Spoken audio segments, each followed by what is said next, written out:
Menurut ayat ini, Nabi Isa tidak dibunuh dan tidak disalib.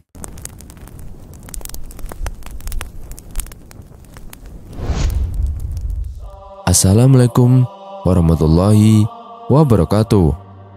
Nabi-nabi Allah yang wajib diketahui ada 25. Namun selain itu, masih banyak nabi-nabi lain yang menurut hadis berjumlah 124.000 nabi. 315 diantaranya diangkat menjadi rasul. Setiap nabi dan rasul memiliki kisah dan mujizatnya sendiri yang menjadi teladan bagi umat muslim. Menurut sebagian ulama, ada 4 nabi yang diyakini masih hidup hingga saat ini. Yang pertama, yaitu Nabi Idris alaihissalam. Nabi Idris lahir di Babilonia. Beliau adalah keturunan Nabi Adam yang ke-6 dan menjadi nabi kedua yang wajib diimani. Nabi Idris adalah nabi yang pandai dan tekun dalam belajar dan dia memiliki banyak keahlian. Di antaranya baca tulis, membangun rumah, dan ahli dalam ilmu perbintangan. Selain itu, Nabi Idris juga orang yang sangat memuliakan tamu. Pada suatu hari, malaikat maut datang kepada Nabi Idris. Dia sangat penasaran dengan Nabi Idris yang namanya terkenal di langit dan ingin tinggal bersama Nabi Idris untuk beberapa hari. Malaikat maut mengetuk pintu rumahnya, lalu ia dipersilahkan untuk masuk dan dimuliakan sebagai tamu oleh Nabi Idris alaihissalam. Nabi Idris tidak mengetahui bahwa tamu itu adalah malaikat Israel. Kemudian, setelah keduanya bersama selama 4 hari, Nabi Idris merasa banyak keanehan pada tamunya itu. Di antara keanehannya adalah karena tamu tersebut selama 4 hari tidak makan, tidak minum, dan tidak tidur. Lalu, Nabi Idris bertanya tentang identitas tamu tersebut, dan tamu itu menjawab bahwa dia adalah malaikat maut. Singkat cerita, Nabi Idris mengajukan 3 permintaan kepada sang malaikat. Permintaan pertama, yaitu Nabi Idris ingin tahu bagaimana rasanya mati, sehingga beliau minta nyawanya dicabut lalu dihidupkan lagi atas izin Allah Subhanahu wa Ta'ala. Permintaan itu pun dipenuhi oleh sang malaikat. Setelah itu, Nabi Idris minta diperlihatkan neraka. Atas izin Allah, permintaan itu dikabulkan. Namun, perjalanan ini tidak berlangsung lama karena Nabi Idris tidak tahan melihat siksa neraka yang sangat mengerikan. Kemudian yang ketiga, Nabi Idris meminta untuk melihat surga. Atas izin Allah Subhanahu wa Ta'ala, permintaannya dikabulkan. Nabi Idris diajak jalan-jalan melihat surga. Nabi Idris pun sangat terpesona dengan keindahannya. Setelah melihat-lihat surga, dengan kecerdikannya, Nabi Idris sengaja meninggalkan alas kakinya di dalam surga. Setelah mereka keluar dari surga, Nabi Idris meminta izin untuk mengambil sandal tersebut. Dan ternyata, setelah berada di dalam surga, Nabi Idris tidak ingin keluar dari surga, dan beliau tidak mau meninggalkan surga. Dan Nabi Idris hidup di surga sampai sekarang.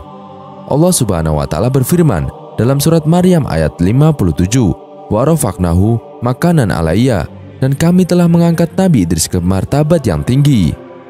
Berikutnya yang kedua, Nabi Khidir alaihissalam. Nabi Khidir adalah nabi yang misterius. Nama aslinya adalah Balia bin Malkam. Beliau disebut Khidir yang artinya hijau karena ketika Nabi Khidir duduk di suatu tempat, maka tempat tersebut akan menjadi subur dan menghijau. Nabi Khidir alaihissalam adalah sosok nabi yang cukup terkenal karena ilmu laduni yang dimilikinya. Nabi Musa pernah berguru kepada Nabi Khidir sebagaimana pernah dikisahkan surat Al-Kahfi ayat 60-82. Para ulama berbeda pendapat mengenai apakah sekarang Nabi Khidir masih hidup. Mayoritas ulama berpendapat bahwa Nabi Khidir masih hidup hingga saat ini. Mereka mengatakan bahwa Nabi Khidir akan hidup sampai hari kiamat ketika sangkakala ditiup. Penyebab Nabi Khidir alaihissalam dipanjangkan usianya adalah karena beliau pernah meminum air Ainul Hayat, mata air kehidupan, yang kisahnya cukup populer di kalangan ulama terdahulu. Sesudah Allah Subhanahu wa Ta'ala menciptakan alam semesta, Allah menurunkan tetesan air dari surga ke dunia ini. Itulah yang disebut Ainul Hayat. Dalam kitab Al-Asrar Al-Rabbaniyah disebutkan, sesungguhnya Nabi Khidir dan Nabi Ilyas hidup sampai hari kiamat. Nabi Khidir berkeliling di sekitar lautan sambil memberi petunjuk kepada orang-orang yang tersesat di lautan. Sedangkan Nabi Ilyas berkeliling di sekitar gunung-gunung sambil memberi petunjuk kepada orang-orang yang tersesat di gunung. Inilah kebiasaan mereka di waktu siang hari.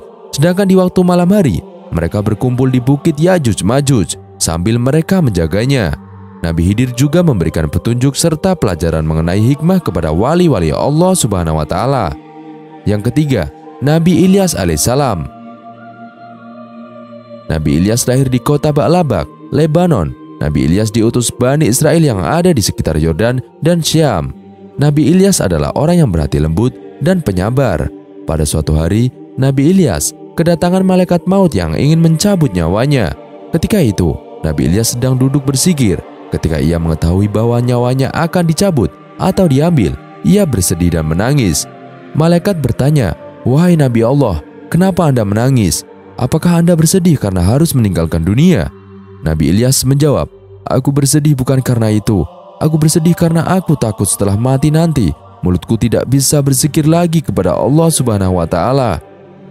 Mendengar jawaban ini, Allah memerintahkan malaikat maut untuk meninggalkan Nabi Ilyas dan membiarkan hidup. Akhirnya, malaikat Israel pun menunda tugasnya untuk mencabut nyawanya. Dan menurut sebagian pendapat, Nabi Ilyas masih hidup dan hingga saat ini beliau masih berzikir kepada Allah Subhanahu wa Ta'ala. Di dalam kitab Qasasul Anbiya, Imam Ibnu Katsir menyampaikan sebuah riwayat bahwa Nabi Ilyas dan Nabi Khidir bertemu di setiap bulan Ramadan di Baitul Maqdis. Keduanya juga beribadah haji setiap tahun dan meminum air Zam-Zam. Mereka saling mencukur rambutnya secara bergantian. Kemudian mereka berpisah dengan mengucapkan kalimat, "Bismillahi masyaallah, la yasukul khaira illallah. Bismillahi masyaallah, la yasrifus su'a illallah. Bismillahi masyaallah, makani min nikmati faminallah. Bismillahi masyaallah, la haula wala quwata illa billah." Barang siapa yang mengucapkan kalimat-kalimat ini pada waktu pagi dan sore hari, maka dia akan aman dari tenggelam, dari banjir, kebakaran, pencurian, setan, penguasa, ular dan kalajengking. Berikutnya yang keempat, kisah Nabi Isa alaihissalam. Salah satu mujizat Nabi Isa alaihissalam adalah ia lahir tanpa seorang ayah.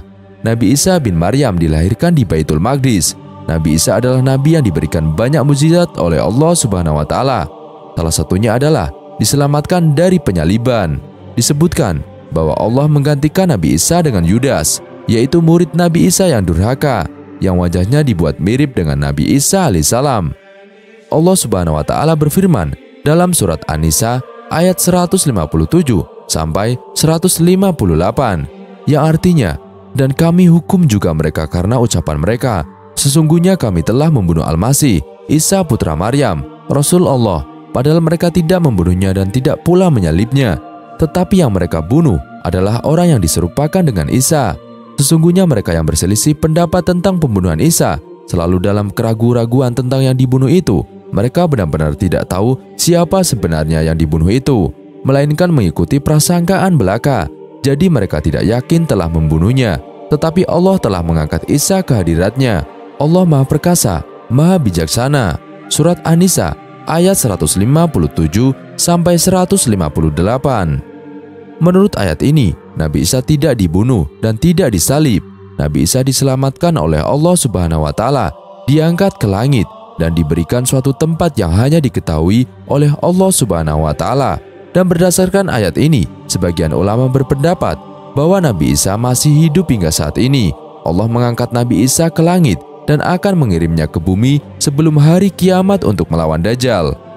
Itulah 4 nabi yang masih hidup hingga saat ini menurut sebagian pendapat. Semoga menjadi pelajaran bagi kita bahwa Allah Maha Kuasa atas segala sesuatu. Allahu a'lam bishawab.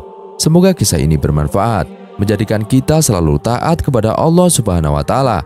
Amin ya robbal alamin. Sekian kisah ini, kurang lebihnya mohon dimaafkan. Yang benar datangnya dari Allah Subhanahu wa Ta'ala, khilaf atau keliru datangnya dari saya pribadi. Wassalamualaikum warahmatullahi wabarakatuh.